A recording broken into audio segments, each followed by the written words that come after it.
মানে ৰাতিপুৱা আমি যেতিয়া ওলাই আহিছো আমি দেখিছো স্কুলৰ ছাত্ৰ ছাত্ৰীসকলৰ যাতায়াতৰ ক্ষেত্ৰত যথেষ্ট আজি অসুবিধাৰ সৃষ্টি এটা হৈছিলে। এনেকুৱা এটা পৰিতাপৰ বিষয় আমি বিগত দিনসমূহৰ পৰা আমি প্ৰতিবাদ সাব্যস্ত কৰি আহিছো। আমি ৱিনচিক বিষয়ববীয়াক স্মাৰক পত্ৰৰ জৰিয়তেও ৰাস্তাটো যাতে অতি শীঘ্ৰে নিৰ্মাণ কৰক আমি সেইবাবে আমি স্মাৰক পত্ৰ প্ৰেৰণ কৰি আছিলোঁ। কিন্তু এতিয়া পৰ্যন্তলৈকে তেওঁলোকৰ ফালৰ পৰা কোনো ধৰণৰ সঁহাৰি আমি দেখিবলৈ পোৱা নাই। কিন্তু আজি ৰাতিপুৱা যেতিয়া আমি হঠাৎ ওলাই আহিলোঁ দেখিলোঁ স্কুলৰ ছাত্ৰ ছাত্ৰীসকলৰ যথেষ্ট অসুবিধাৰ সৃষ্টি হৈছে।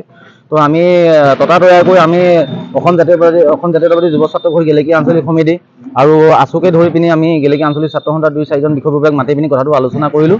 আলোচনাটো কৰি পিনি আমি ক'লোঁ যে এখন JCB লৈ আহোঁ, JCBখন লৈ আহি আমি যিবিলাক গাঁত হৈ আছে, ডাঙৰ ডাঙৰ দ গাঁত হৈ আছে, এই গাঁতবিলাক আমি পুতি দিওঁ। তো সেই আমাৰ কামখিনি আমাক কৰি থকা দেখি আমাৰ স্থানীয় আমাৰ যুৱ ব্যৱসায়ী তথা আমাৰ বিশিষ্ট সমাজকৰ্মী আমাৰ পংকজ ককাইদেউক আমি ধন্যবাদ জ্ঞাপন কৰিছোঁ। পংকজ দাক তেখেতে আমাৰ এই কামখিনি কৰি থকা দেখি তেখেতৰ নিজৰ কাম বন্ধ কৰি আমাক এখন ৰুলাৰ দিছে, ভাৰ্বিছন ৰুলাৰ যিখন আছে যে ৰুলাৰখন দিছে এই কামখিনি আমাক কৰিবৰ কাৰণে। আজি সেইবাবে আমি এই বস্তুটো উদ্যোগটো লোৱা হ'ল। নিশ্চয় আমি মাত্ৰ এয়া আমাৰ নিজৰ ফালৰ পৰা আমি এটা পদক্ষেপ গ্ৰহণ কৰিছোঁ। আমি ৱিনচিক যিখন স্মাৰক পত্ৰ প্ৰেৰণ কৰি থৈছোঁ, আমি 10 দিনৰ তেখেতক সময়সীমা বান্ধি থোৱা হৈছে।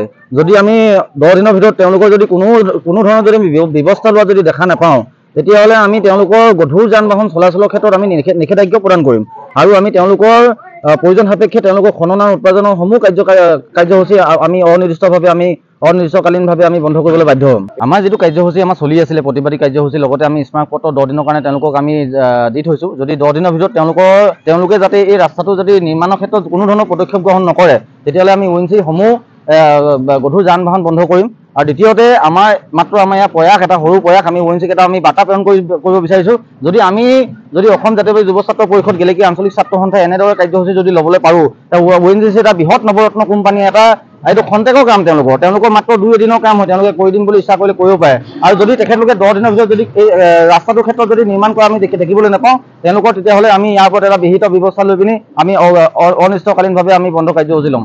মানে ৰাতিপুৱা আমি যেতিয়া ওলাই আহিছোঁ আমি দেখিছোঁ স্কুলৰ ছাত্ৰ ছাত্ৰীসকলৰ যাতায়াতৰ ক্ষেত্ৰত যথেষ্ট আজি অসুবিধাৰ সৃষ্টি এটা হৈছিলে। এনেকুৱা এটা পৰিতাপৰ বিষয় আমি বিগত দিনসমূহৰ পৰা আমি প্ৰতিবাদ সাব্যস্ত কৰি আহিছোঁ। আমি ৱিনচিক বিষয়ববীয়াক স্মাৰক পত্ৰৰ জৰিয়তেও ৰাস্তাটো যাতে অতি শীঘ্ৰে নিৰ্মাণ কৰক আমি সেইবাবে আমি স্মাৰক পত্ৰ প্ৰেৰণ কৰি আছিলোঁ। কিন্তু এতিয়া পৰ্যন্তলৈকে তেওঁলোকৰ ফালৰ পৰা কোনো ধৰণৰ সঁহাৰি আমি দেখিবলৈ পোৱা নাই। কিন্তু আজি ৰাতিপুৱা যেতিয়া আমি হঠাৎ ওলাই আহিলোঁ দেখিলোঁ স্কুলৰ ছাত্ৰ ছাত্ৰীসকলৰ যথেষ্ট অসুবিধাৰ সৃষ্টি হৈছে। তো আমি ততাতৈয়াকৈ আমি অসম জাতীয়তাবাদী যুৱ ছাত্ৰ পৰিষদ গেলেকী আঞ্চলিক সমিতি আৰু আছুকে ধৰি পিনি আমি গেলেকী আঞ্চলিক ছাত্ৰ সন্থাৰ 2-4জন বিষয়ববীয়াক মাতি পিনি কথাটো আলোচনা কৰিলোঁ।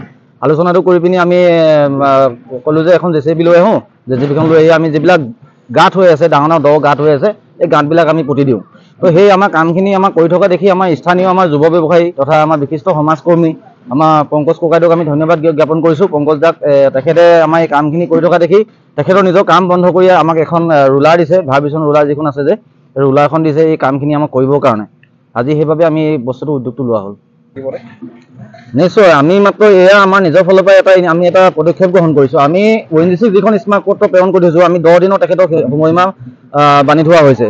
যদি আমি 10 দিনৰ ভিতৰত তেওঁলোকৰ যদি কোনো ধৰণৰ যদি ব্যৱস্থা লোৱা যদি দেখা নাপাওঁ, তেতিয়াহ'লে আমি তেওঁলোকৰ গধুৰ যান বাহন চলাচলৰ ক্ষেত্ৰত আমি নিষেধাজ্ঞা প্ৰদান কৰিম আৰু আমি তেওঁলোকৰ প্ৰয়োজন সাপেক্ষে তেওঁলোকৰ খনন আৰু উৎপাদনৰ সমূহ কাৰ্যসূচী আমি অনিৰ্দিষ্টকালীনভাৱে আমি বন্ধ কৰিবলৈ বাধ্য হ'ম। আমাৰ যিটো কাৰ্যসূচী আমাৰ চলি আছিলে প্ৰতিবাদী কাৰ্যসূচী, লগতে আমি স্মাৰক পত্ৰ 10 দিনৰ কাৰণে তেওঁলোকক আমি দি থৈছোঁ। যদি 10 দিনৰ ভিতৰত তেওঁলোকে যাতে এই ৰাস্তাটো যদি নিৰ্মাণৰ ক্ষেত্ৰত কোনো ধৰণৰ পদক্ষেপ গ্ৰহণ নকৰে, তেতিয়াহ'লে আমি ৱিনচিসমূহ গধুৰ যান বাহন বন্ধ কৰিম। আৰু দ্বিতীয়তে আমাৰ ইয়াৰ প্ৰয়াস এটা সৰু প্ৰয়াস আমি ৱিনচিক এটা আমি বাৰ্তা প্ৰেৰণ কৰিব বিচাৰিছোঁ।